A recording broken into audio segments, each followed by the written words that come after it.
మరి ఈ రోజు మనం చూసుకున్నట్టయితే రాష్ట్రంలో రాజకీయం ఒక వికృత క్రీడగా మారిపోయింది. ఆ పెన్షన్లు చాలా చిన్న అంశం. ప్రభుత్వంలో డబ్బు లేదు, చాలా క్లియర్ గా అందరికీ తెలుసు. ఒక బ్యాంక్ స్టేట్మెంట్, ప్రభుత్వం అకౌంట్ ఏదైతే పెన్షన్లకి జిల్లాల వారీగా డబ్బులు ట్రాన్స్ఫర్ చేయాల్సిన బ్యాంక్ స్టేట్మెంట్ ఏదైతే ఉందో ఆ స్టేట్మెంట్ కనుక బయటపడితే అసలు నిజం తెలిసిపోద్ది. నిన్న కనుక మనం చూసుకున్నట్టయితే మొన్న రాత్రి నుంచి వాలంటీర్ల చేత ఇంటింటికి పంపించి 6ంటికి 7ంటికి మీరు సచివాలయాలకు రండి అని చెప్పి పాపం ముసలి వాళ్ళని ముతక వాళ్ళని ఎవరైతే ఏజ్డ్ వాళ్ళందరినీ కూడా తీసుకొచ్చి ఎండలో కూర్చోబెట్టారు వైసీపీ కార్యకర్తలు వాలంటీర్లు. వాళ్ళని రమ్మని చెప్పింది సచివాలయ సిబ్బంది కాదు. సచివాలయ సిబ్బందికి డబ్బే చేతికి రానప్పుడు వాలంటీర్లు ఎలా తీసుకొచ్చి నుంచోబెడతారండి అక్కడ? ఇది ఏ విధమైన రాజకీయం? జగన్మోహన్ రెడ్డి అనే వ్యక్తి శవ రాజకీయాల మీద ఆధారపడిన వ్యక్తి. జగన్మోహన్ రెడ్డి పూర్తిగా కూడా డెడ్ బాడీస్ కోసం ఎదురు చూసే ఒక పీరుగు. ఆ రోజు 2019 ఎలక్షన్స్ కన్నా ముందు వాళ్ళ నాన్న డెడ్ బాడీతో పార్టీ స్థాపించి వాళ్ళ నాన్న డెడ్ బాడీతో ముఖ్యమంత్రి అవ్వాలని ప్రయత్నించాడు. ఆ తర్వాత వాళ్ళ బాబాయిని చంపి వాళ్ళ బాబాయ్ రక్త మరకలతో ముఖ్యమంత్రి అయ్యాడు. ఈ రోజు ఎంతో మంది అవ్వాతాతల్ని పొట్టన పెట్టుకోవడానికి కూడా ఎనకాడని వ్యక్తి జగన్మోహన్ రెడ్డి. నేను చాలా క్లియర్ గా చెప్తున్నా, టీచర్లను గాని ఉద్యోగులను గాని సచివాలయ ఉద్యోగులను గాని వీళ్ళందరినీ తీసుకెళ్లి బ్రాందీ షాపుల ముందు కూర్చోబెట్టడానికి నీకున్న తీరికే వీళ్ళందరినీ తీసుకొచ్చి ఇంటింటికి తిప్పి అవ్వాతాతలకి డబ్బులు ఇప్పించలేవా? ఎందుకు నీ యొక్క యంత్రాంగం అంత విఫలమైంది? అంటే వాలంటీర్లు అని ఎందుకు అంత నువ్వు 70mm పిక్చర్ చూపిస్తున్నావు? అంటే ప్రభుత్వం గాని కోర్టు గాని ఎలక్షన్ కమిషన్ గాని తీసుకున్న నిర్ణయాలంటే మీ పార్టీకి ఎందుకు లెక్కలేదు? ఎలక్షన్ కమిషన్ కి సైతం కులాన్ని మతాన్ని అంటగట్టిన వ్యక్తి జగన్మోహన్ రెడ్డి. కారణం చెప్పాలండి చూద్దాం. ఈ రోజు వాళ్ళు ఏం మంచి చేశామని చెప్పి సిగ్గులేని జగన్మోహన్ రెడ్డి ఇవాళకి కూడా తెలుగుదేశం మేనిఫెస్టో చూపిస్తున్నాడు వాళ్ళ సభలో. ఎందుకంటే ఆయన మేనిఫెస్టోలో అంశాలు లేవు కదా. తెలుగుదేశం మేనిఫెస్టో చూసి జనాలకి సమాధానం చెప్పి చెయ్యుప్పని చెప్తా ఉన్నాడు. కానీ జనం రేపొద్దు నీకు ఓటేసేటప్పుడు కూడా నీకు అయ్యం బాబో అని చెయ్యుపుతారు. అందులో డౌట్ ఏం లేదు, అది గుర్తు పెట్టుకోవాలి.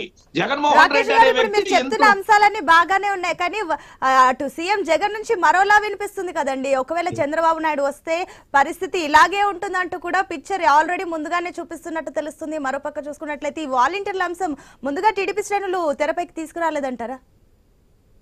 మీకు చాలా క్లియర్ గా అర్థమైపోతుంది కదండి. నేను చాలా క్లియర్ గా చెప్పా, సచివాలయ ఉద్యోగులు పిలవకుండా ఇప్పుడు డబ్బు అనేది బ్యాంక్ నుంచి డ్రా చేస్తే చీఫ్ సెక్రటరీ ఆఫీస్ నుంచి డబ్బు రిలీజ్ అయితే అక్కడ సచివాలయ సిబ్బందికి బ్యాంక్ అకౌంట్లకి డబ్బులు రిలీజ్ అయిన తర్వాత ఆ కలెక్టర్ ఆఫీస్ నుంచి డబ్బులు సచివాలయ సిబ్బందికి చేరతాయి. అప్పుడు సచివాలయ సిబ్బంది వారికి మెసేజ్ పెట్టి పిలిపియటం అనేది చేరాల.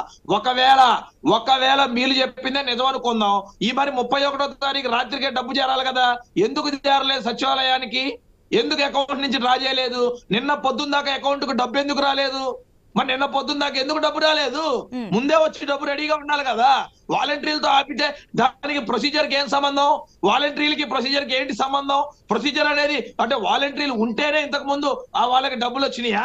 వాలంటీర్లు లేకపోతే ఇంతకు ముందు డబ్బులు రాలేదా? వాలంటీర్లు అసలు జీవితంలో పెన్షన్ తీసుకోలేదా ఎవరు కూడా? ఇన్ని 40 ఏళ్ల చరిత్రలో అసలు జీవితంలో ఎవరు కూడా పెన్షన్ తీసుకోలేదా? అంటే కేవలం వాలంటీర్లు ఉన్నప్పుడే తీసుకున్నారా? ఇంటికి వచ్చి ఇవ్వటం అనేది మంచి పద్ధతి, దాన్ని అన్ని పార్టీలు కూడా స్వాగతిస్తున్నాం.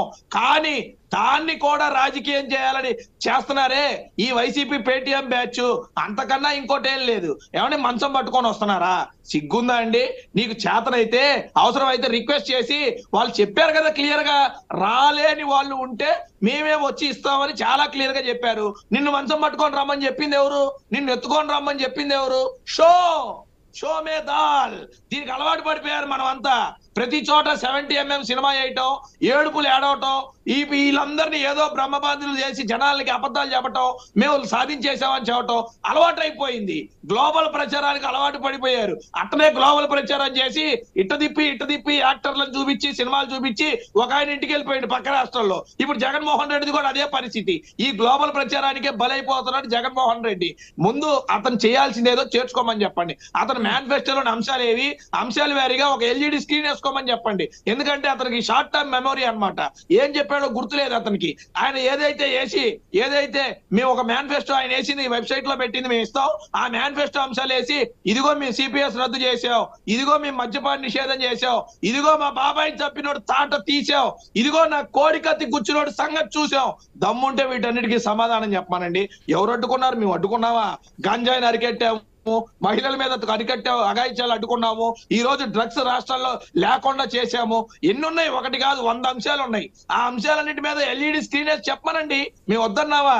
ఇవన్నీ చేతగానోడు ఓన్లీ చేతులు ఊపుకుంటా తిరుగుతున్నాడు. ఆ చేతులు ఊపేదానికి ఏంటంటే, నా చేతిలో ఏమి లేదు, నేను రాలేకపోతున్నాను నెక్స్ట్ ప్రభుత్వానికి, మీ బతుకు మీరు చూసుకుంటారా నాయన అని చెప్పి జగన్మోహన్ రెడ్డి ఇండైరెక్ట్ గా చెయ్యూపు మరి ఆ జనానికి, వైసీపీ కార్యకర్తలకి చెప్తున్నాడు తప్ప అంతకుమించి ఏం లేదు. జగన్మోహన్ రెడ్డి అనే వ్యక్తిని నమ్మే పరిస్థితుల్లో ఈ రోజు ఆంధ్రప్రదేశ్ రాష్ట్ర ప్రజలు లేరు. వైసీపీ పార్టీలో ఎమ్మెల్యేలు, ఎమ్మెల్సీలు, ఎంపీలు కూడా లేరు. అందుకే కొత్త వాళ్ళని ఎత్తుక్కొని సీట్లు ఇస్తున్నాడు, కొత్త వాళ్ళని బదిలాడుకొని పక్కన నుంచోబెట్టి తిరుగుతున్నాడు. జగన్మోహన్ రెడ్డి చెప్పే అబద్ధాలు మనం చూసాం. కర్నూలు జిల్లాలో ఒక ఆమెను పక్కన పెట్టుకొని పాపం చాలా పేద అని చెప్పిండు. ఆమె ఎంత పేదో యావత్ భారతదేశం తెలుసు, యావత్ భారతదేశం తెలుసు. అవన్నీ అలా ఉంటాయి జగన్మోహన్ రెడ్డి చెప్పే విషయాలన్నీ కూడా. దాని మీద చర్చకొద్దామా అంటే దాని మీద రాదు, సైడ్ ట్రాక్ పక్క నుంచి వెళ్తారు. ఇది జగన్మోహన్ రెడ్డి. జగన్మోహన్ రెడ్డి సైడ్ ట్రాక్ చేయడంలో పేటెంట్ రైట్ ఆయనే తీసుకున్నాడు అనమాట. పెద్ద ఫ్రాడ్ మాస్టర్. ఆ ఫ్రాడ్ మాస్టర్ ని ఎవరు కూడా మించిన వాళ్ళు లేరు. దానికి ఎవరు కూడా కాదనో.